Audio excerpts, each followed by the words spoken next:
In this video, we are going to learn how to classify and compare real numbers. We're going to be doing more classifying in the video, and then we'll compare in class, okay? First thing I always get asked when my students start hearing about real numbers, Miss Gibbs, are there fake numbers? Well, as a matter of fact, there is a set of numbers that you will learn about in Algebra 2, I think, called imaginary numbers, and those have to do with the square roots of negatives. You'll talk a lot about those then, but that's why the numbers that you are familiar with are called real numbers. There are real numbers and there are imaginary numbers. What you need to know right now is that every number you are aware of is a real number. If you know it, it's a real number, okay? Now, here are the subsets. Here are the little groups of real numbers. The first little group we need to know about are the natural numbers. The natural numbers are what you learn to count with, okay? Natural numbers are your counting numbers. When you were, I don't know what, 2 maybe, how did you learn how to count? Well, you learned by going 1, 2, 3, so on and so forth. So you knew at a very young age the natural numbers. If you can count with it, it's a natural number.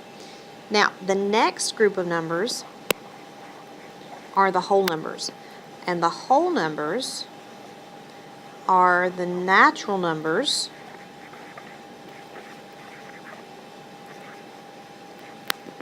and 0. So if I take these counting numbers and I put 0 with them, remember the ... means it goes on forever. Those are the whole numbers. You are very familiar with whole numbers. You have been doing operations with whole numbers since kindergarten or first grade. The next group, and this group you were introduced to in the 6th grade and then did some work with them last year, are the integers. The integers are all the whole numbers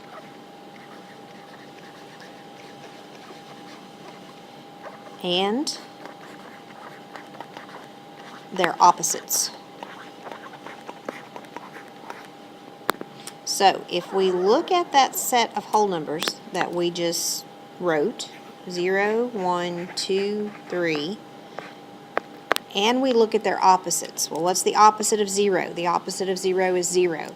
What's the opposite of 1? Negative 1. What's the opposite of 2? Negative 2. Opposite of 3 is negative 3. Goes forever in the negative direction. So the integers in a non-mathy definition are positive and negative whole numbers, no fractions, no decimals. Okay? The next set, these you worked with a whole lot last year in 7th grade, are the rational numbers. And a rational number is a number that can be written as a fraction. Notice that rational has the word ratio in it. That's why they're called the rational numbers. Doesn't have anything to do with their reasoning ability. We look at that word ratio there. If they can be written as a ratio, if they can be written as a fraction, they are a rational number. Now, this includes integers. How can I write negative 3 as a fraction? I put it over 1. This includes whole numbers. How do I write a whole number as a fraction? I put it over 1. This includes your normal old fractions, but it also includes a couple of types of decimals. A terminating decimal. You know how to write 1 and 25/100ths as a fraction. You would put 1, then 25 over 100. You could simplify that. You could write it as an improper fraction. So 1 and 25/100ths can be changed to a fraction, so it is a rational number. It also includes repeating decimals. We will learn a trick about how to change repeating decimals to fractions. They can be written as fractions. It usually has to do with 9s in the denominators instead of 1s and 0s, and that is why repeating decimals are rational numbers. Then the last set of numbers that we need to know about are called the irrational numbers. Irrational numbers. Now, if a rational number can be written as a fraction, an irrational number can't be written as a fraction.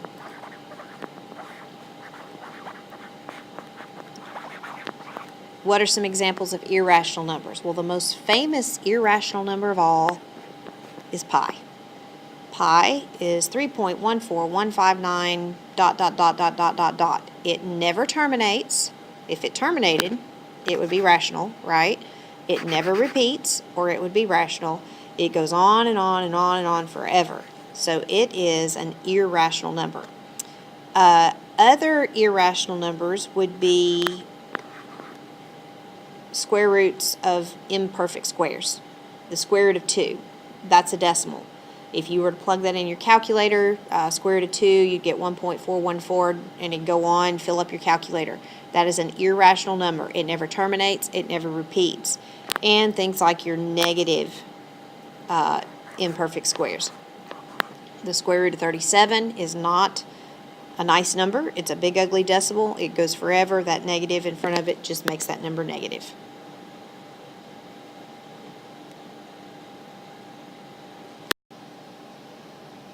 We're going to use this graphic organizer to help us classify numbers. You'll notice, you probably are familiar with Venn diagrams. A lot of times you'll see Venn diagrams as circles. This one just happens to be rectangles instead of circles. Now, what we want to do is we want to start with this innermost rectangle. What was the most exclusive group of numbers, the one that probably had the fewest numbers to it? That would be the natural numbers, right? So this natural, if I could spell it, this innermost rectangle are the set of natural numbers. This has the number 1, 5, anything you can count with, those are all natural numbers. What's the next group? Well, we take the natural numbers and we add 0 to it, and we get the set of whole numbers. So 0 is out here, right? Notice that the set of natural numbers is inside the set of whole numbers. That means every natural number is a whole number, okay? What's the next group? From whole numbers, we talked about integers. What differentiates integers from whole numbers? Well, it includes some negatives, right? Like -7, -35. Notice the way this works. Natural numbers are inside whole numbers, so every natural number is a whole number. Every whole number is an integer, okay?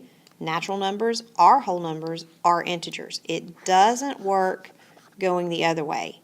Not every integer is a whole number because it's not inside that box. Now, outside of that would be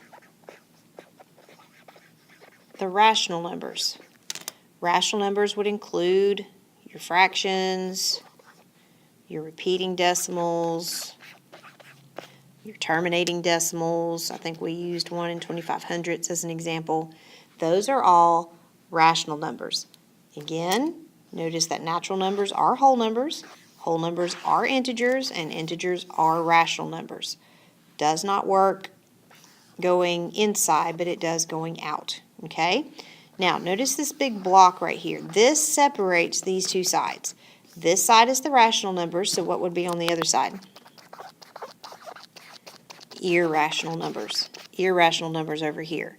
The negative square root of 7 is an irrational number. That's not a pretty square root. You're going to get an ugly decimal in the calculator. Pi is an irrational number. These two things are separated by this wall. You can't be both. You cannot be rational and irrational at the same time. You are either one or the other. But notice all together, all of them are real numbers. Every number we write in here, since it's inside the real number box, is a real number. And what we're going to do with this is they're going to give us an example, or they're going to give us a number. And let's say we want to classify -3/4, okay? Is -3/4 a natural number? No, not something you would count with. Is it a whole number? No. Is it an integer? No. Is it a rational number? Yes. So negative 3/4 is a rational number, and it is also a real number because every number that you know that you can put on a number line is a real number. Okay? Now, what about this one?